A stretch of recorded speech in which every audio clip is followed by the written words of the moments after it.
Obviously, Crowd is a great channel about topics I already saw India and China, I think, and some other ones as well, with Russian authoritarianism and things like that. Obviously, I'm an Indian. It's all fucking Pakistan's fault. Hindustan Zindabad. Boo. Alright, what I meant to say was I'll try to stay neutral. Alright, let's watch it. Remember people, flag Erickson, don't forget to subscribe. Cars dominate the market. Then came post-war Japan. In the 1960s, they invented a new manufacturing of having every part of every vehicle made and stored in the same factory. All parts were made separately in different factories by different competing businesses around the country according to demand. The decentralized yet coordinated system lowered production costs as well as surplus costs. This system was so efficient it made Japan the biggest car manufacturer in the world by 2000 and was copied by everyone else. The reason it worked so well is because Alright, this is such a good thing, right? Good starting point about cars. Obviously, I'm a car guy, so I know a thing or two about this. Cars wasn't just some political power, right? Car companies. In the 20th century, from the start to all the way to the middle of it, right? Cars were really major player in global, national and even global politics at a point. Their lobbying was ridiculous, right? Because I mean, it's not that far-fetched to think, right? Anything that makes your life easy, like what is the biggest thing that made your life easy? It's cars, right? I mean, the horse thing, because like in 1980s, 70s, right? Honda was like, I guess, the first Japanese company who, made that level of, would feel like, it was a thing that just works, right? Not comparing it to something like a, good Harley Davidson bike or good, Chevy car or Ford car or whatever of the time, like the 1965, 1967. I mean, you can't compare at the time. And people start to realize, like, doesn't matter what, these cars just work. It's cheaper, so they just start to buy more and more. And it became such a big thing that, like he said, by the start of 21st century, even the phones like Apple, right? Apple basically, makes things every through the world before it gets made. That's where it starts from the Japanese manufacturer. A product or resource goes through to get from supplier to producer to the customer, the element line to the ship to the customer. For that process to run smoothly, what you require is a good internal integration. The less barriers, the smoother the supply chain runs, the more efficient the production process. Japan has some of the best infrastructure in the world, some of the best educated supply chain management in the world, and the foreign policy built on eliminating trade barriers, allowing for suppliers, manufacturers and customers. Do you speak Hindi? That would be surprising. I'm not gonna lie, if I go to like somewhere in Tokyo and Japanese guys suddenly start to talk in Hindi. Internal integration is important to business management, which is why many who study economics study to become supply chain managers. And the process of internal integration is also important to the functioning of a state. Nations, however, face a far greater challenge in internal integration in France by various unique cultures all around the country. The language we know as French evolved out of the use of Latin in urban centers of administration under the Romans. In Italy, people kept speaking Breton, an old Celtic language that has more in common with Welsh. Gascon, Lotharingian, Catalan, Basque and Corsican are all didn't matter, as France's governing power came through "we have a king." The king is absolute. With that change in management came a need to find a new way of holding all of this to get policy of lingual integration. French as previously spoken mainly in urban centers because we all speak French, and through being spread across lingual barriers internally integrated also, just because you wish for it. And there is no geographical region that is as bad. The landmass. So, 3.5 minute preparation just to get to the point. Like damn, I love this channel. This was such a good thing, like from the language and everything. Everything that applies to the Indian subcontinent and amped up to all the way to 11. Now known as India, drifted away from the African continent 90 million years ago and crashed the largest mountain range, which for its part drastically reshaped Asia. The mountains prevent a monsoon. The constant downpours and glaciers of the Himalayas. Too much, but for long time, monsoon season is not a thing around the world, right? It's kind of like an Indian thing. I didn't know that. I always assumed when I was a kid, like, oh, there are 3 seasons. Like, there is winter, right? Then there is summer, and there's monsoon. But no, that's not the case, apparently. Caused several rivers to flow from them into the Indus Valley and the Brahmaputra plains. The Indus, the Jhelum, the Chenab, the Ravi, the Beas, the Sutlej and the Saravasti and civilizations, which culminated in the Indus Valley civilization across the subcontinent known as the 16 Majapadas, mainly situated along the Ganges River Valley. This established a tradition of small local rulers who built small kingdoms throughout the Indian subcontinent, who all competed in trying to expand their influence and power over that subcontinent. What they would be called would change over the centuries, yet many of their castles of India. And I'm living in that city, right? There's a castle there. There is even descendant from the king living there. Everybody knows that this is from the same descendant. So I mean, you know, I don't know what the region was called when the king was there, but yeah, basically I'm living. I can see the castle there. They still own a lot of land, right? All the forest kings didn't really own the land, but the only land they owned was like forest and things like that. They remain in contention with the central federal government. Power struggles between central power structures and regional power centers are common in India's politics throughout its history. And throughout the last 2000 years, ruling all of this, one of the most fertile and rich lands on this earth. The Delhi Sultanate, the Mughal Empire and the British Raj were of external origin. Before the British, those who sought to invade the Indian continent always came through the same region. At the Himalayas' westernmost tip, at the Badakhshan Highlands, the impassable Himalayan mountain range gives way to smaller ranges such as the Hindu Kush Mountains, from which the land gradually flattens out into fertile plains in Afghanistan and Persia. This corridor is the main route through which outside conquerors, be they Persian, Greek, Mongol, but mainly Turkic, launched their... Yeah, so that is so interesting with the Himalayas, right? I mean, when you look at the Chinese people and look at the Indian people, there's a major difference in how they look. That shouldn't be the case if somebody is living that close, right? But it's because of Himalayan mountains, because nobody could pass that, right? You had to go through all the, like I say, Hindu Kush mountains, right? So, yeah. Invasions of the subcontinent. It, therefore, comes as no surprise that this region, which today is split up between Pakistan, Afghanistan, Iran, India, Turkmenistan, Uzbekistan and Tajikistan, is of vital interest in the security and trade of the inhabitants of the Indian subcontinent and therefore still a source of conflict.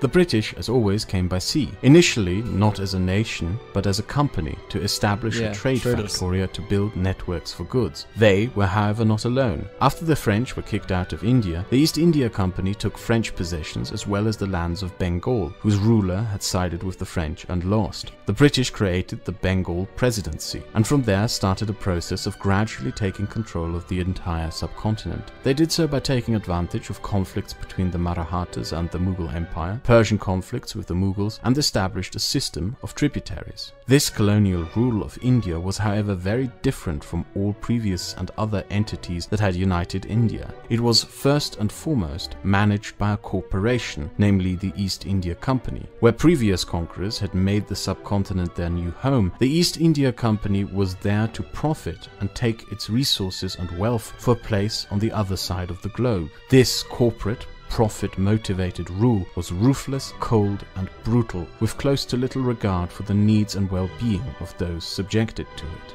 The beginning of company rule in Bengal coincided with a famine in the wider region, to which the East India Company did not react with attempting to bring relief, but by raising the company-enforced taxes to ensure that the company profits would still rise despite the crop failures, thereby exacerbating the famine. The profit motive policy. Yeah, that's so fucked up. Like there were many famines, right? Famine in the Bengal was the biggest one there is, right? Obviously, which I can't remember, or which was the main pivotal point in Indian history, like how that was handled. But yeah, Britain is one example that should be the driving force today to show people like why knowledge is important, why science and technology is important. If you see the globe, you can barely see Britain. It's a fucking small country there. But it controlled most of the world, biggest empire that ever was. I mean, how can it do that, right? Through science and technology, their knowledge, right? Their science, their technology, all the equipments they had. Otherwise, how can they control so much of a land? So this should be the driving force today. I mean, obviously, when it comes to education, globally it's kind of rising. But if you see specific areas, important key areas, you feel like education is kind of either stagnant or going up and down. So when you try to do science awareness, this should be the first driving force. Like look at Britain, like how small it is and how it ruled most of the world. That's through knowledge, science, and technology. Eventually led to a rebellion that would bring about the end of company rule, after which the British simply annexed India, made the British monarch its emperor and established a viceroyal. But India still remained first and foremost a colony that existed to have its riches plundered for the profit of a faraway land, and that profit motive remained deeply ingrained in how the subcontinent was governed. In 1876, the monsoon failed again, and India was gripped by a famine again. A famine that would end up being so large that it would cost the lives of 5 million Indians. And while it was ongoing, the British Viceroy of India, Lord Lytton, refused relief as he sold the remaining rice and grain. He justified this by arguing that the famine was part of free market forces that were naturally destroying the uncompetitive Indian rural free markets peasantry. It was measures like these that contributed to an already existing widespread resentment towards British rule amongst the Indian public, creating a protest and self-determination movement that also happened to fall into a global era of nationalism and self-determination. From China to Anatolia to Egypt to the Balkans, movements were birthed that generated new identities. Oh, look at that. When you treat certain people below you and don't value their life, right, like they are nobody, people basically rise up. That's what essentially happened. Because in the times of famine, you can't see like this is the time to make exceptions, to save lives. Around that time, you're not gonna do that, right? You're still going to put excuses and still gonna make sure that you export grains and shit. Yeah, people are gonna be pissed off. Like that's some fucked up thing right there. I mean, there are always people in the comments everywhere just apologetic to British Empire, and I've made, wait a second. So yeah, there are always this apologetic people, right, in Britain, like, Britain gave you this, Britain gave you that. Like, I've made so many videos on Britain and where I explain, like, I appreciate, right, and I understand what the British role was in the world, right? I'm not denying none of this, but you can see some shit like this, right, with the famine and how it was handled, and still think like, oh, British Empire was just good all around and shit like that. Are you kidding me, man? Right? I mean, I try to, because I'm an Indian, in lots of videos, try to stay neutral and then, didn't go heavy on Britain, because it could easily look like I'm having a bias, right? And even I'm like, I shouldn't have a bias. So even at the points where anybody else of the world would, scrutinize British people, I didn't, right? British Empire, not British people of current, of the time, British Empire. So scrutinize British Empire of the time, I didn't. But there's still some people like, okay, this and that. You said this, but we gave you this and that. I mean, you can't just see this and say like, this is okay. I mean, that's just fucked up. It's a famine, man. And in India, an idea was born that saw India as more than just a subcontinent of different peoples and faiths, but as one nation and one society.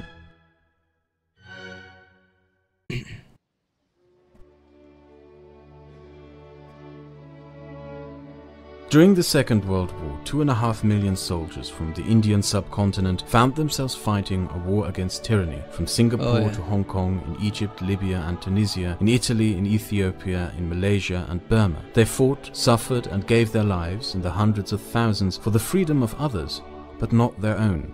While their homeland had to endure another famine in 1943. That war fought for freedom made the hypocrisy of a British-occupied India blatantly obvious to all, and the continuation of the British Raj untenable. Internal and outside pressures started to mount on Britain to get out. But as they got out of India, they would arguably leave behind some of the worst damage done to the subcontinent, possibly the worst of... Yeah, I mean, damn. During the World War, I didn't even know that Indian soldiers fought in it. I mean, it obviously makes sense when you really think about it. Like, of course they did. But I know that before I start to react to lots of World War I, World War II videos.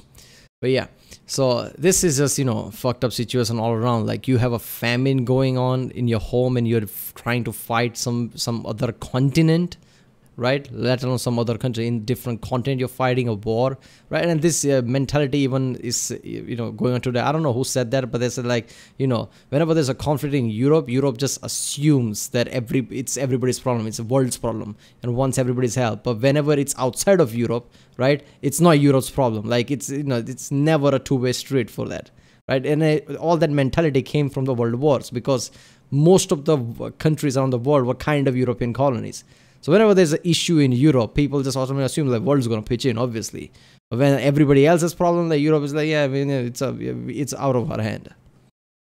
Of all colonial legacies. At the beginning of the independence movement, the vision that had brought people together was one of a united India. You can see this represented in the flags of the movement. A society not divided by its many cultures, languages and faiths, but one republic for all. That vision was represented by the eventual founder of the Indian Republic, Jawaharlal Nehru. But it is a vision that was challenged by the leader of the Muslim League, Muhammad Ali Jinnah, the eventual founder of the Pakistani Republic. Jinnah believed that in a united subcontinent, the Muslims would as a minority get the short end of the stick, and that therefore the Muslims of India would need their own state. The British eventually agreed to his demands and drew lines as borders. Obviously, I want to sit here and say like, what a bullshit decision, right? I mean, why would you devise a country based on religion, this and that? But we have to understand that around this time, when all this happened, World Wars already happened, and people can see what happens to the Jews in the World War II, right? And what happens to, the Armenian genocide and things like that. You can see what happens to minority people. So I can't really blame certain people for thinking like, once we carve up this country, what about the minority people? What if there's a conflict there, right? You could see something like that. So I don't blame people to think like that, like, yeah, okay, so maybe we should have our own country based on religion, because it's not, minority is obviously it's mostly Hindus in India, right? So what if minority gets crushed in the future problems or whatever?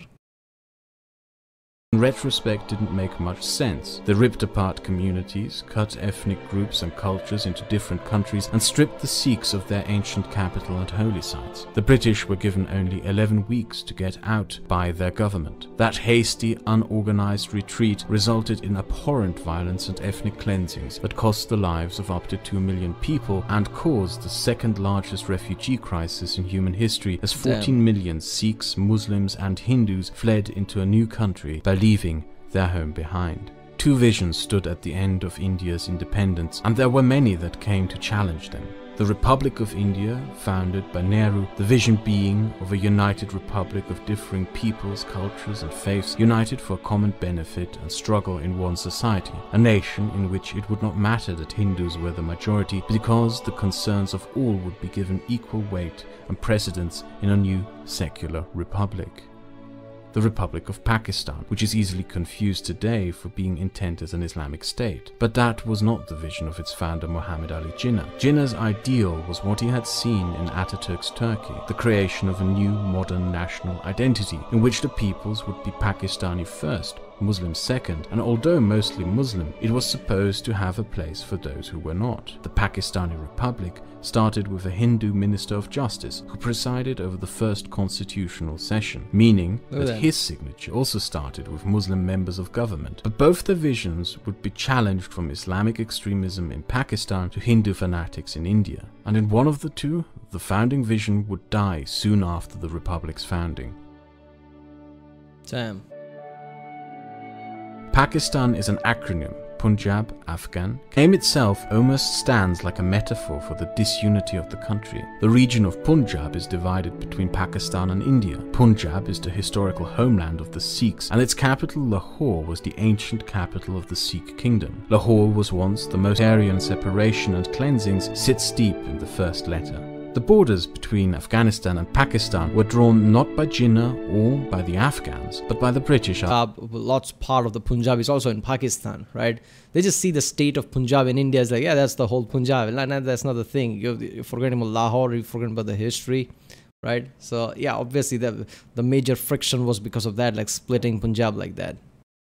And Pakistan were drawn not by Jinnah or by the Afghan, named after a British colonial administrator. And just like all the other colonial borderlines named after colonial administrators everywhere in the world, it is a disaster that makes close to no sense. Afghanistan, it cuts straight through Pashtunistan. The Pashtun people were historically never part of the Indian subcontinent, but of Afghanistan. This loose border that cuts straight through a people and culture would end up being the source of some of Pakistan's worst internal conflicts. Kashmir is for most not even part of Pakistan, so the country is partially named after a part of the country that isn't even part of the country, into the founding of a new national myth, as it is the region where the first Indian civilization came to be. There is no ancient historical reference point for any nation that one could call Greeks, as the historical region is also divided with India, of which the Indian parts are now no historical cultural connection to India. The Baloch people, language and culture a Persian Mongol kingdom with a Khan that was part of the Durrani Empire based in Afghanistan. To this day, the Baloch people see their identity and belonging as an independent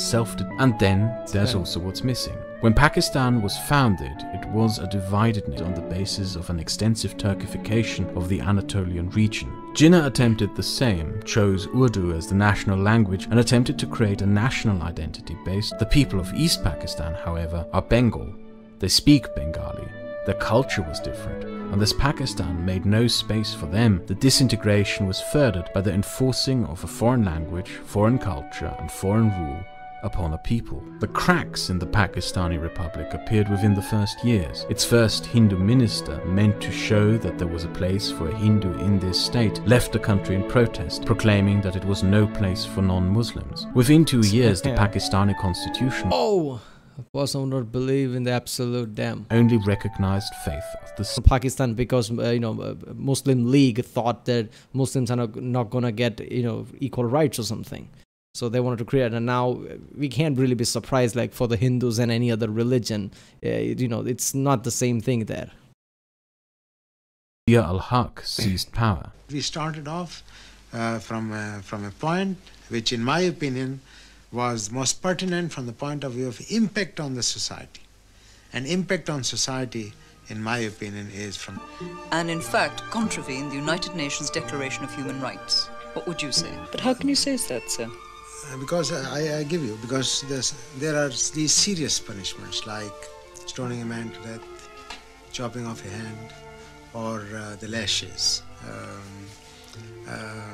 The lashes are also... Yes, but this, what has happened here so far, has not happened under the Islamic laws. It has happened... Chopping somebody's hand, like it's in the humor. How the fuck is that humor? Look, every time I talk about even of the past said, right? I am not oblivious to the fact like how times are different, how certain things we take right now as a normal thing. In 100 years or so, people are like, what the fuck were you thinking? And it looked as barbaric in the future. But still, in the end, cities like thousands of years ago, certain things, I mean, it's just inhumane, right? You don't need time to tell you that.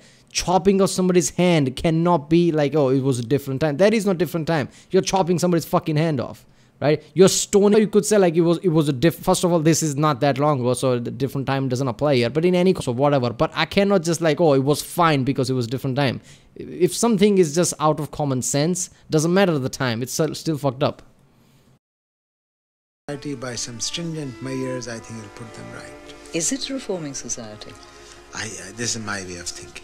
Zia al-Haq made Sharia the law of the land, the cutting off of arms, censorship for media, a rape victim needing to provide 3 male witnesses to her rape or else she would be sentenced to death for adultery. It is one of only 2 countries in the world where a woman could be sentenced to being raped. Pakistan went through an extreme Islamization. The 1970s were a time of revitalized Islamist extremism throughout the Middle East, the consequences of which we still live with to this day. Throughout Egypt, Syria, Morocco and many other countries, these Islamic extremists were locked into jails as the countries made attempts to somehow get rid of them. Zia al-Haq imported these people that other countries were trying to get rid of because he saw them as the foundation for building a new Islamic conservative nation.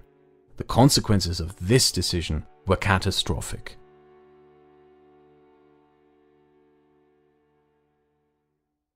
Damn.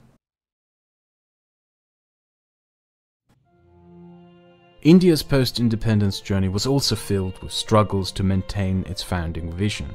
Yeah, I mean, so far we've seen the Pakistan side, we still have to see Indian side, like how trouble was there.